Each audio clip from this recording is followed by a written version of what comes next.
So you think you're ready to be a Colorado resident? Well, buckle up. In this video, we are going to talk to you about 6 things to prepare yourself to be a Colorado resident and play by the rules. And these are important because we recently had a neighbor who moved in and they're not really playing by these rules. And we're about to lay down the law. So prepare yourself, follow these, and fit in just nice and smoothly. What's up, everybody? My name is Patrick Soukup with Soukup Real Estate Services here in Fort Collins, Colorado.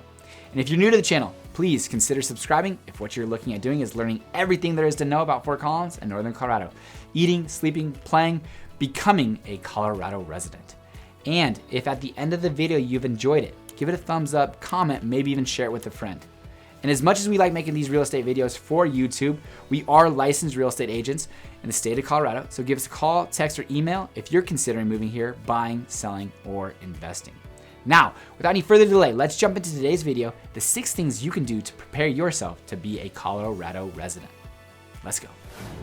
Number 1, and this one's probably the absolute most important to me and those from and around Fort Collins, Northern Colorado, is be nice. Something that we really take for granted coming here and around from Fort Collins, but absolutely the majority of people who come here, visit here, move here, just are thrilled with how nice people are. Now, if you're coming from a specific area that maybe people aren't necessarily nice, they never look at you, never nod, never wave, Fort Collins is not that. And like I said, recently we had a neighbor move in, and I joked with some of my friends that they've been unique neighbors a little bit that have moved in. And I'm not saying that we live in this ritzy neighborhood by any means, but we were walking down the street. My daughter was walking across the sidewalk. Fortunately, they stopped to let her cross on the sidewalk, and as well let me go by. I looked back, waved, and the dude literally just like had his hands on the steering wheel, saw me, did not wave back. And it was quite discouraging. And I was joking with my friends. I was like, no matter what, Fort Collins, if you wave back. It's just a thing about it. So number 1, if you're moving to Fort Collins or considering yourself being a Colorado resident, make sure that you be nice, bring a good attitude, and enjoy those that are around you that already have that attitude and are sharing that with you. Number 2, shovel those driveways and walkways. Not just because, I'm saying so. 1, it is a law that you have to clear public sidewalks within 24 hours or legitimately can be fined.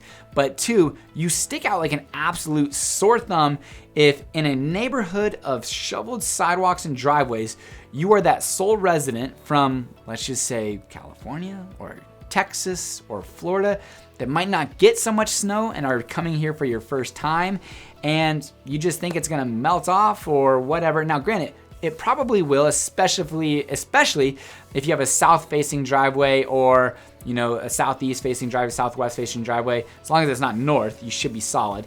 But that being said, get those driveways and those sidewalks cleared. 1, the safety of people around you when they're walking their dogs. It's just kind of fair game. But 2, you definitely stick out like a sore thumb. And 3, you will absolutely get fined if the city sees you. I've actually gotten fined for some of my own personal properties, my personal rentals that the renters just didn't get out there and shovel.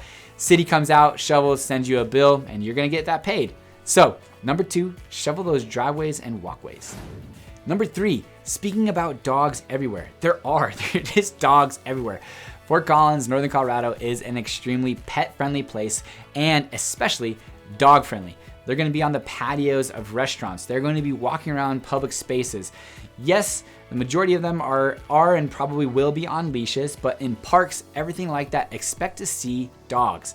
Now, hopefully, good owners, good pet owners, not gonna let their dog run up, jump on you and things of that nature. But I would say that, kiddos especially are gonna see dogs everywhere. Most of them are pretty friendly, and, it's always a good thing to do to ask the pet owner, hey, can we pet your dog, just to make sure they're not like protective or aggressive or anything like that.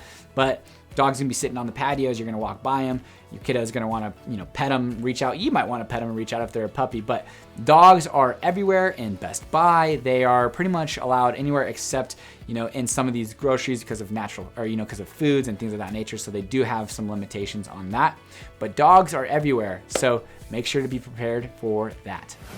Number 4, and this is gonna be kind of contentious, but I would say the best you can, be a calm driver. Don't be a hothead, don't get some road rage, because I think Fort Collins and Northern Colorado has, a spectrum of drivers. We have got the slow, lollygagging drivers, and then we have those college students maybe I'm not trying to throw them under the bus, but that's probably who it is generally, who are just speeding like crazy, not taking into consideration, and you're just driving along and maybe you've got kids in the back, or your spouse or partner is sitting next to you and somebody cuts you off and they just weren't taking into consideration, kid on their phone looking at and I would just say in the comments, there's definitely some comments that have said Fort Collins, Northern Colorado have the worst drivers ever.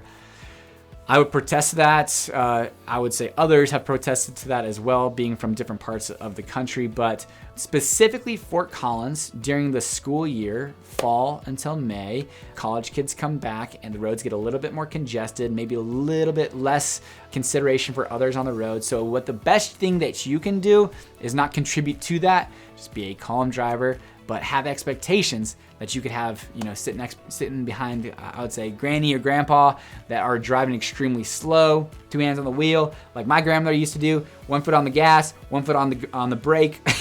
Just absolutely frustrating, but be a calm driver.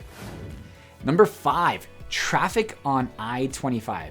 I don't think the construction on I-25 is ever going to stop. Now, technically, I believe it's supposed to end of 2024, beginning of 2025, when they have increased or have widened those to 3 lanes, one of them going to be an express lane from here pretty much all the way to Denver, and which is really going to be huge for the community. I-25 is a massive, massive financial economic artery between us and Denver, but right now and over the last couple years and for the next couple years, the construction is a nightmare.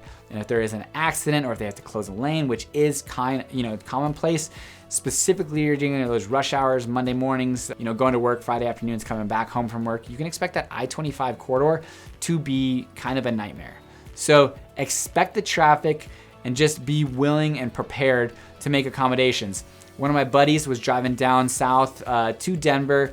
The recommendation was actually for him to jump onto 287, and he was like, I am not jumping onto 287. Kept on I-25, took him like 2.5 hours to get down to Denver, which is, an outlier. I would say for me to get down to Denver, depending on which part, whether that's North Denver or South DTC, it's probably gonna be about 45 to 60 minutes to north side of Denver, hour and a half to DTC. Number 6, now as nice and friendly as Fort Collins is, it's a smaller community.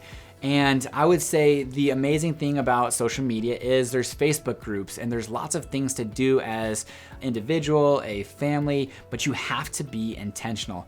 One of the things that has been, relatively disheartening for some of my clients has been the ability to make new friends here in Northern Colorado. And I would say it's tough if you are not getting out. On the flip side, one of them is joining pickleball leagues, softball leagues, bowling leagues, and another one's joined like 3 soccer teams. And so these intentional acts are a much easier way to build friendships, but because you're not gonna be going out on those Wednesday evenings to, that's because that's Fort Collins. It closes down at 10 o'clock. And a buddy of mine who wants to open up a tequila bar here in Fort Collins in Northern Colorado, that would have to change kind of over time, this understanding that Fort Collins is open later. So you have to absolutely be intentional about going out there, finding new friends, being open, and getting uncomfortable having those conversations, while also having the freedom and flexibility and ability to get on these Facebook groups. Well, it's Wellington Mothers, Windsor Mothers, Fort Collins. These are some groups that people join and build friendships and relationships off of. But becoming a Colorado resident, these 6 things are things that you should do to prepare yourself to come here and have a successful transition becoming a Colorado resident. Now, have a look at one of these videos and see if they help you understand Fort Collins and Northern Colorado a little bit better. Or if you're considering moving here, give us a call, text, or email. But thank you for watching, and until next time, take care.